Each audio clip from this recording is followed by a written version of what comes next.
त्रिभुवन विमानस्थलको बुधबारको बिहानी सहर चलायमान हुन खोज्दै थियो।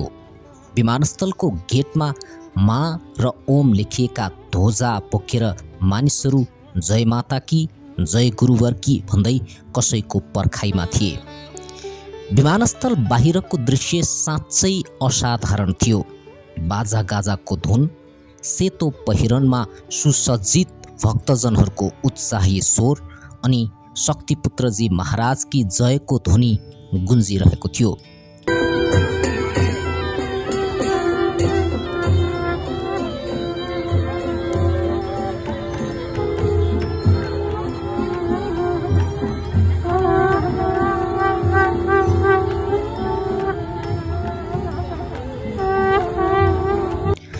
बुधबार बिहान लगभग 10 बजेको त्यो दिन सामान्य थिएन।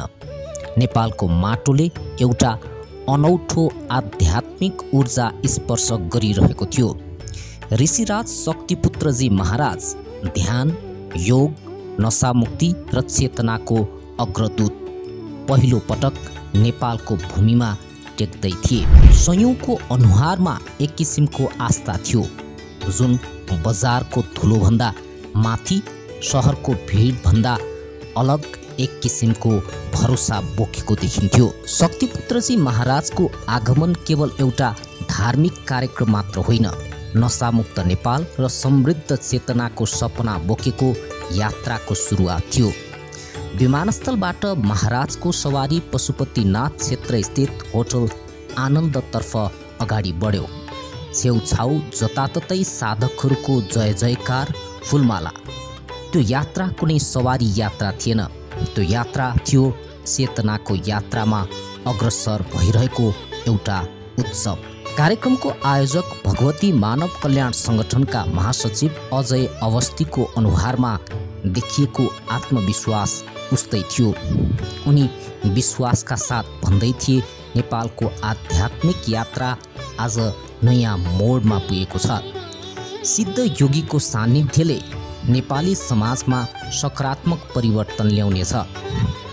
महाराज केवल शिविरको प्रमुख थिएनन्, उनी त त्यो प्रकाश थिए जुन नशाको अन्धकारबाट मुक्ति खोजिरहेका हजारौं नेपालीहरूको लागि आशाको किरण बन्न सक्थ्यो। जेठ 2 र 3 गते, सजिलो शब्दमा भन्दा साधनाको 2 दिन, तर वास्तवमा त्यो 2 दिन कुनै कालखण्ड होइन, एक युगको सुरुवात थियो। योग, ध्यान, चेतनाको सत्र र दुर्गा भवानीको दिव्य आरतीले सहरलाई आध्यात्मिक उज्यालोले धपक्कै बनाउनेछ। शिविरको दोस्रो दिन गुरु दीक्षा कार्यक्रम, जहाँ साधकहरूले शक्तिपुत्रजी महाराजबाट आध्यात्मिक अनुशासनको बीज रोप्नेछन्। त्यहाँ निशुल्क शक्ति जल पनि वितरण गरिनेछ। सङ्गठनले 5000 भन्दा बढी नेपालीहरूलाई नशामुक्त बनाइसकेको छ।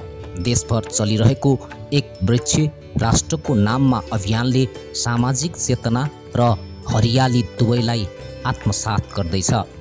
नेपालमा शक्तिपुत्रजी महाराजको आगमन सिर्फ एउटा ऋषिको यात्रा होइन, यो एक देशको चेतनाको पुनर्जागरण पनि हो।